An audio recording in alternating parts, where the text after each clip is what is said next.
Hi, I'm Michelle, and welcome to the Grateful Podcast, a place where we contemplate how we can eat, live, and lead each day to build a more sustainable world. Before we dive into today's episode, I just wanted to give you a little bit of background.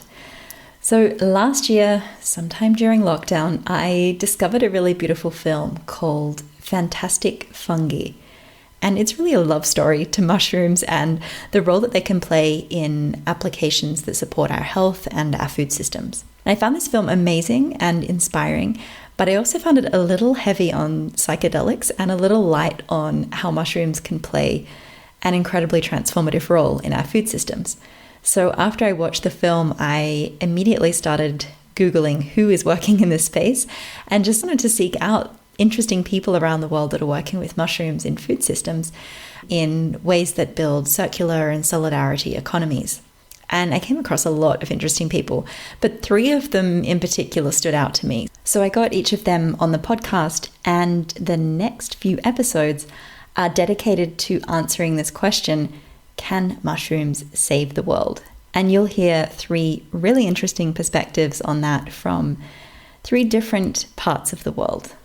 To start off, today I'm taking you to Zimbabwe to meet the phenomenal Chido Govera. And she's the founder and director of the Future of Hope Foundation, which has the wonderful tagline, "Changing lives one mushroom at a time." Chido's organization works with women and girls primarily who are suffering from poverty and supports them to become change agents in their own lives using, you might have already guessed it, mushrooms. And they specifically offer trainings and support to grow mushrooms on waste products and as part of regenerative food systems, and to create small enterprises around this activity to also create new livelihood opportunities and to help elevate women and orphans out of poverty. And Chido's story is really phenomenal. She grew up as an orphan. She experienced firsthand what it's like to not know where your next meal is coming from. And at the age of 11, she had this unique opportunity to learn about growing mushrooms. And she used that to support herself and her family and her community, and has continued to apply that knowledge to help women and orphans all across Africa.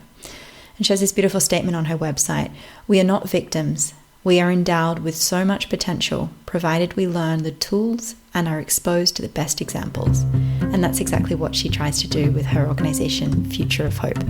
I hope you find her as inspiring as I did and enjoy our conversation today. I was looking at your organization's website and I loved the first thing that I saw, which is change agents, not victims. I thought that's such a powerful statement, and I'd love to know more about what you're doing to bring this to life at the Future of Hope Foundation. Thank you. The Future of Hope is actually inspired by my personal experiences growing up in a village without enough food. And my best option to get out of that situation was to be married off so that I could have a husband who provides for me, and that the family that I was leaving could benefit from dowry paid when I marry. And then there was also a number of other things that happened. So looking back at my life, I was just thinking, I want to inspire something different. I want people who grow up in the same circumstances as I did to be able to stand up, to pick themselves up, and to make a difference.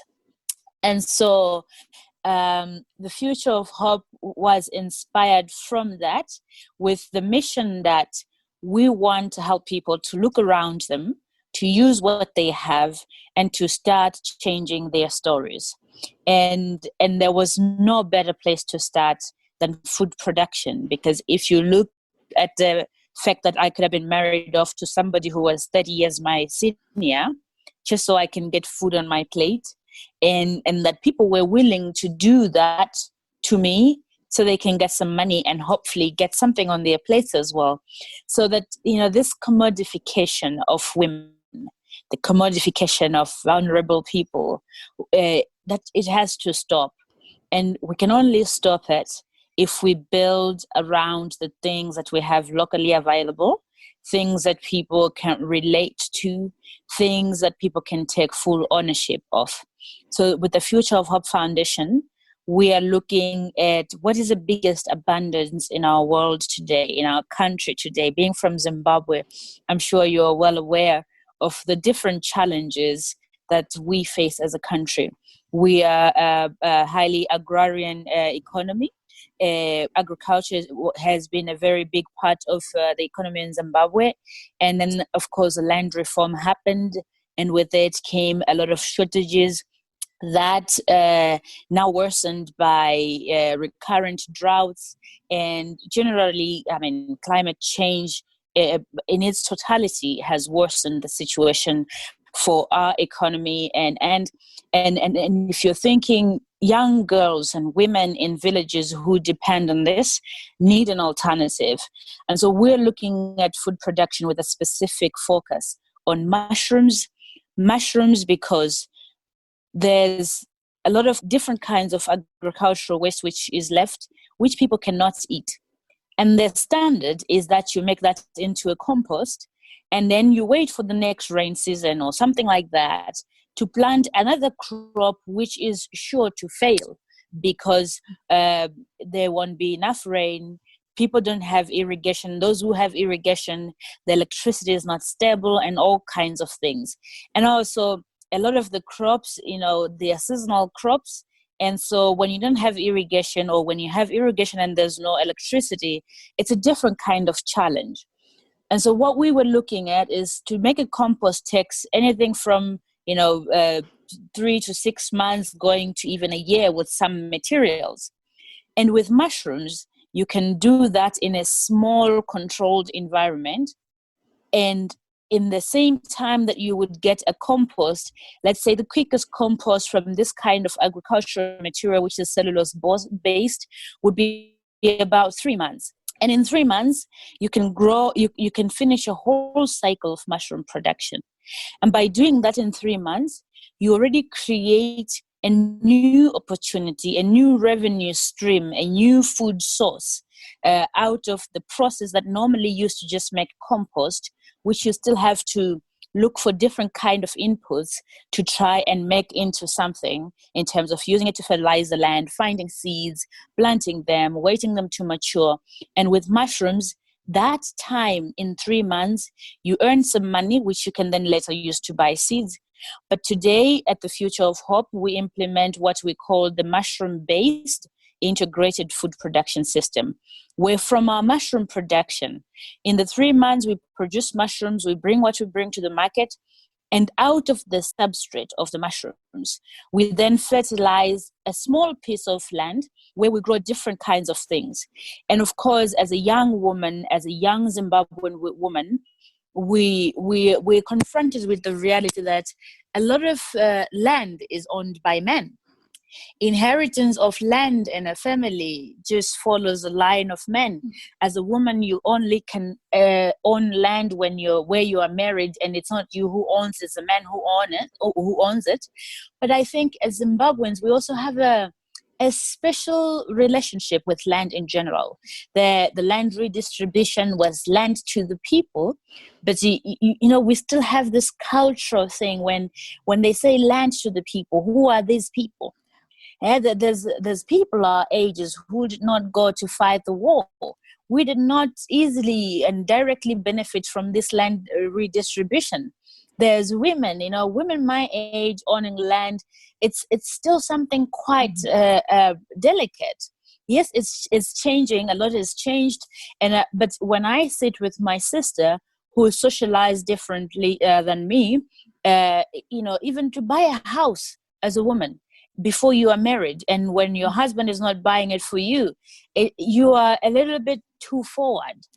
And so in my approach, understanding again my background, to say as a young orphan, I had no access to land which was mine. I couldn't really directly influence what happens there. And my passion as an individual is to see how we can also change this relationship with food production and size of land. And mushrooms help us to do that, because with mushrooms. On a square meter, you can already harvest quite a lot of mushrooms. And with this system that we are using, where we use the waste of the mushrooms, I live today on a plot of land which is just 1.5 hectares. And I've had some of the craziest remarks from people who have 27 hectares or more, or even 100 hectares of land or more. And they don't even produce half of the food that I produce on 0.5 hectare of land. And this, for me, is one of the very important things that I think in this time, at this stage, and with our history as Zimbabwe, it's very important to bring these kinds of models of how we can approach food production in a way that responds to issues that affect women, in a way that responds to issues that affect us today as a civilization in relation to climate change. And today with the coronavirus, it's just become so clear. It helped to put everything into perspective because we create a system. We are moving away from this monoculture approach of food production where, you have a piece of land, you always have to calculate in this land how many tons of corn I can produce, and you don't care where your greens are coming from. You don't care where all your different herbs are coming from. And today, we're modeling and showing to the communities that we work with to say, look, the food system needs to go back to being diverse again. And that is where the resilience is going to come.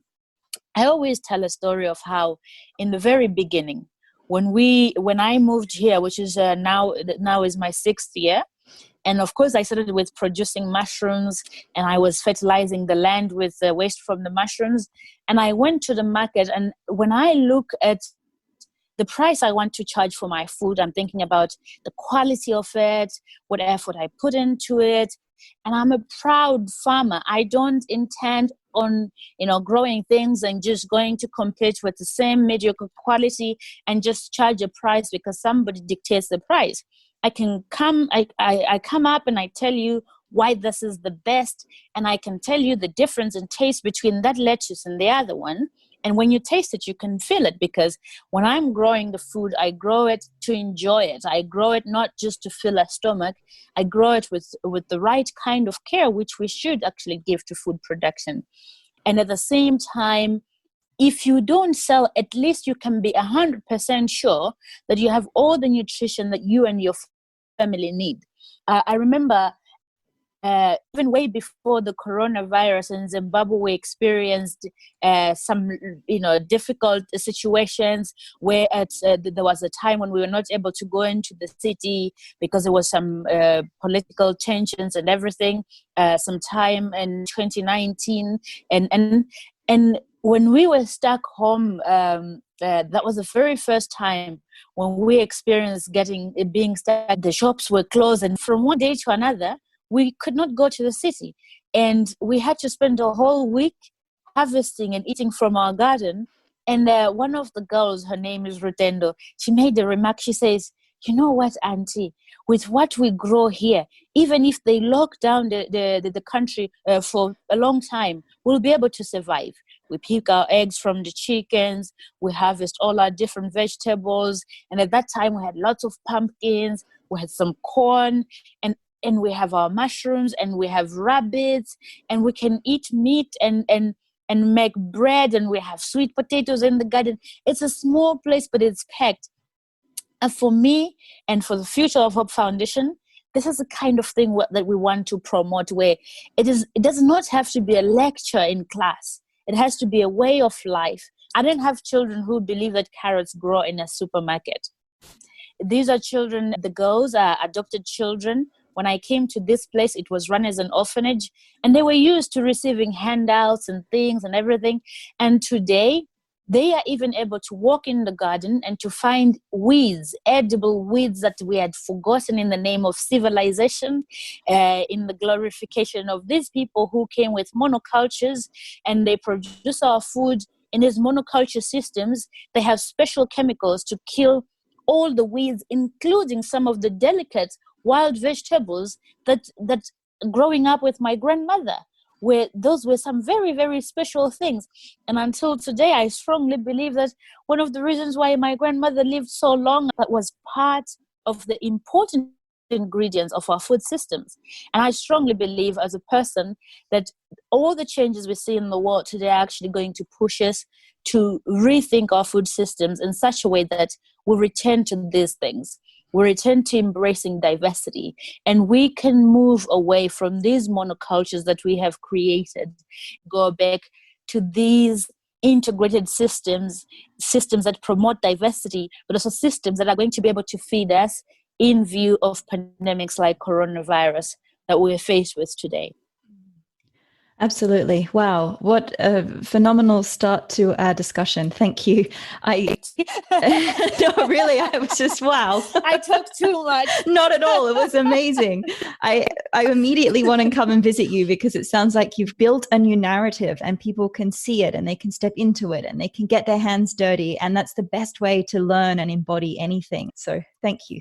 You're most welcome to visit as soon as the world is open. Open again. Well, I'm going to take you up on that. So I'm very much looking forward. I look forward. Me too. And so there's a lot of people saying at the moment, mushrooms will save the world. Mushrooms can change the world. Do you believe that?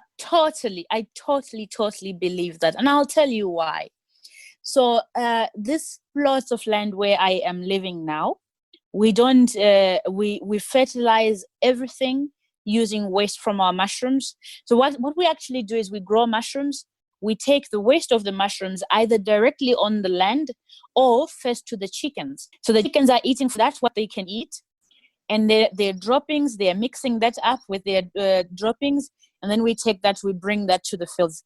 I mean, I've been growing red corn. And so I'm curious about, all the different varieties of corn that there are. When I moved here, the first thing that I did was to plant a few lines. And today I harvest and save my own seed from the red corn.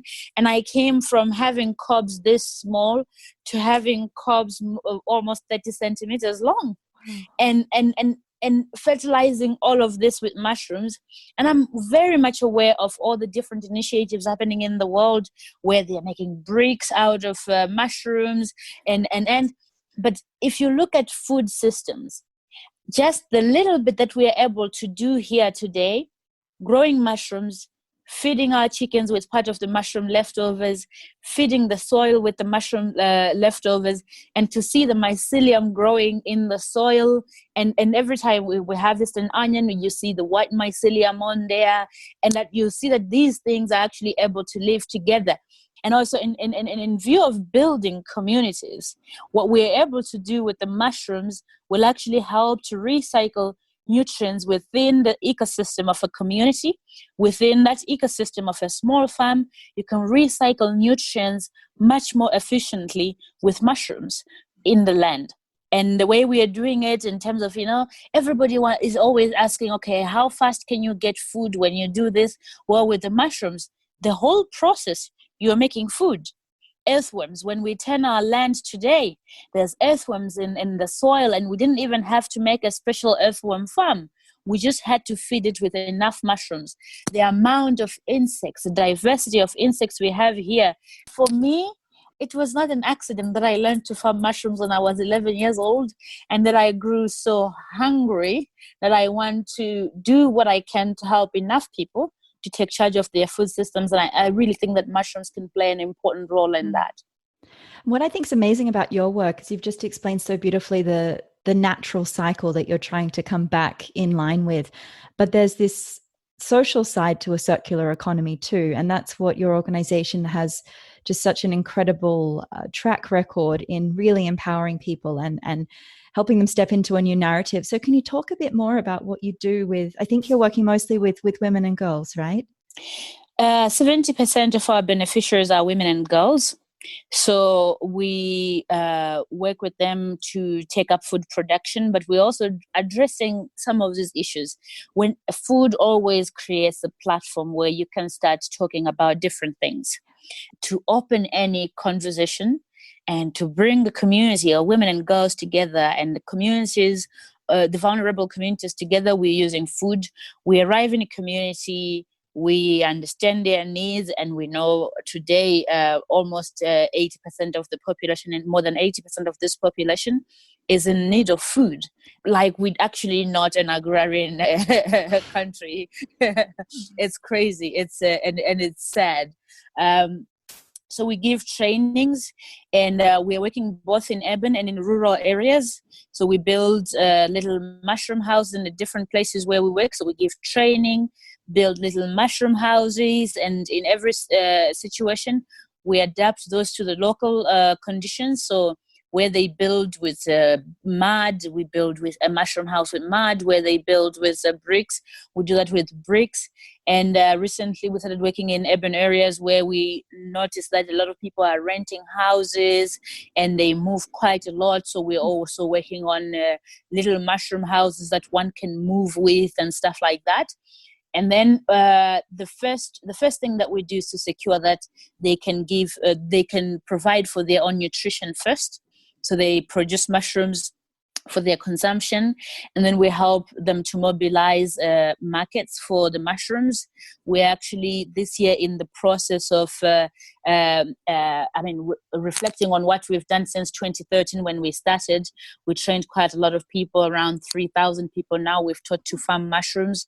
We built close to maybe 100 mushroom production units, different sizes, and some districts where we've worked for projects of the likes of UNDP, WFP, and we've worked with Rotary as well.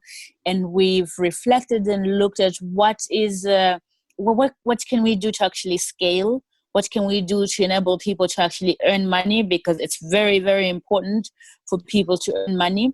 And in this country that has been very, very challenging. So in the first place, we address the issue of access to markets by creating a situation where the Future of Hope secures a contract with a big supermarket, and then the women groups that we have scattered around the country can go to the nearest supermarket to them with our brand, and they can put the mushrooms to that supermarket. And we saw that it was working. And so today we are working to graduate that from the Future of Hope into a separate entity. It's a project that we still have within the Future of Hope today, which is called Hope Food. Mm-hmm. And Hope Food then will work to mobilize all the women that we've trained. So that is also to change the mindset, because if Future of Hope, who is also a charity, keeps doing this, then you don't really help people to break out of the cycle of charity. And so creating a separate entity where they know that now, after so many years of working at the Future of Hope, I'm now connecting to Hope Food. And that shift also mentally is very important for changing how they think about what they're doing. And so we're in the process of creating associations of our farmers. We're looking to see how can we help them to have access to raw materials for the production in their neighborhood. So we've put what we call fungiculture dealerships, little shops that just focus on selling all the implements for mushroom production, because it has not been done so far. When you look at what they're doing with mushrooms in China, you can go to a shop that only sells plastic bags for mushroom production. And here, our farmers have had to struggle with going 20 kilometers in one direction to buy plastic bags, 100 kilometers to find the substrate.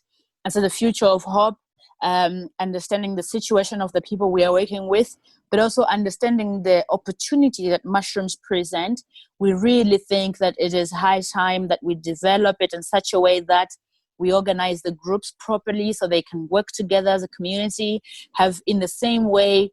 We're not looking to build a monopoly of all mushroom farmers selling mushrooms through us. And that's why the associations will be locally registered. They can operate as community companies, and they can also pursue markets of their own. And I think our leadership as the Future of Hope is, again, to create that platform where even as a community, they can be change agents with or without us. We need to rethink empowerment. The reason why even the word empowerment has a bad connotation, because of this thing that, somebody comes, gives you power, you're sort of tied to them. And so the whole idea of thinking, how can we help this, and how can we, facilitate the creation of the structure, and at the same time give the freedom of that structure to benefit people beyond beyond our goodwill. When we should change our minds, and when something should happen, that our investments do not die, that the people have the capacity, that the entity, which is the association, has the capacity on its own. Organizations of our nature should give people power in such a way that they can one day disappear and people still remain and be able to help themselves. And this is the whole thing, again, the thinking of treating oneself like a victim. We're not just saying, well, go and grow your own food, but we're saying build a community. And as a community, have that strength to change things in your environment and continue to promote that so that its effects can be felt on a global level. And I think for Zimbabwe, this is one of the most important tools we can use. When you reflect enough about what it means to be a victim, you can start to see the kind of work we need to do on a systemic level to try and dismantle, this whole thing of us as citizens thinking that our savior is only the government, that we ignore our power, we ignore our capabilities as a society, as communities, is also a very important thing that I think on the bigger picture, this is the kind of empowerment that we want to inspire. But we want to start it with the individual, because where our societies are today are actually a result of a failure on the individual level. The reason why our leadership is not as good as it should be, it's actually we are failing at somewhere. And I think addressing food systems as a start, addressing women issues as a start, with that deep, with that message as a foundation, that message of empowerment, that message of taking power, taking charge of what happens to you as a person, taking charge of what happens to you as a community, and driving change is very, very important. What you've just said is a nice way to loop back to your own story, because your life seemed to take a very sharp turn in a different trajectory. And I'm sure there were some external factors that supported that, but certainly a lot of internal ones that helped you step into a new narrative and also start bringing other people along with you. So what do you think were the most important internal factors that have helped you along this path? The most important internal factors that helped was, of course, hunger. Hunger, just this frustration of going to bed hungry and not having a say over my own life, and then a strong sense of responsibility over my grandmother at the time and my younger brother who depended on me, and just really that these things, a combination of these things, helped me to sort of have this resolve to say, I'm going to do something about this. This is, I could not bear to watch my grandmother and my little brother go to bed hungry. So there's something very important about responsibility, that is missing in our society. And that explains why today they start to talk about responsible leadership. What is that? And this is something that I think without me choosing it, it was imposed on me as a child. But at the same time, it also turns out to be the most important element that our societies need to build today. Even when we look at how we deliberate around our food systems, how do we deliberate around mechanisms we put in place to deal with a crisis like the coronavirus? How do we hold each other accountable as a community?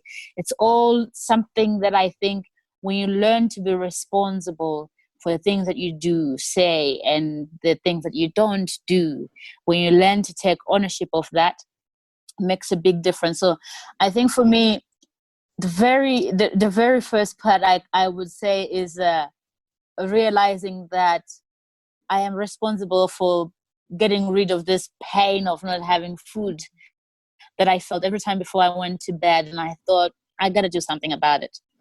and I started working as a child. And then that when the opportunity to farm mushrooms came, I immediately was able to recognize what I needed to do. Hunger for food led to hunger for change, and you stepped into it. Yeah. Yeah. I always talk about, that time was very important in my life.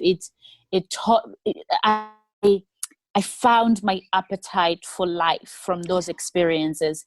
And it's actually funny because I was sitting just now with my sister, who has a little girl that's my namesake. And my sister is a little bit worried that she's too much like me. I think that's a good thing. I think the world needs more of you. Of course, we'll laugh about it. And so today I was telling her about how much you are very unfortunate that you're going to be like the person who has got a big hunger for whatever that I get confronted with. If it is change that I want it big. I was a hungry child. I had no food on the table, and it's that hunger that pushed me to action. Amazing. Wow, I could possibly keep talking to you for hours, but I'm really respectful of the fact that you have about 15 different jobs and do all kinds of amazing things. But honestly, if you ran for president of anything, I would absolutely vote for you. I have so enjoyed talking to you. One of these days it's going to come. Thank you for being the light that you are and doing all this amazing work. If you'd love to learn more about the Future of Hope Foundation and Chido's work, as well as how you can support them, I've put a link to the organization just down below in the show notes, so please feel free to check that out. I've also put the link to the movie that started these conversations, Fantastic Fungi, which I definitely recommend watching. And stay tuned for a couple more interesting conversations coming up. I will be taking you to Portugal and to Serbia to learn more about this fantastic world of mushrooms.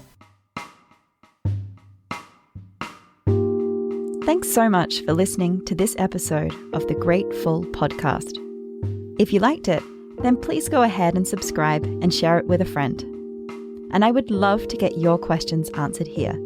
So if there's something that you would like answered or explored on this podcast, just send me an email to podcast@thegrateful.com and I'll do my very best to get your questions answered here on the show. Music in this episode came from Blue Dot Sessions.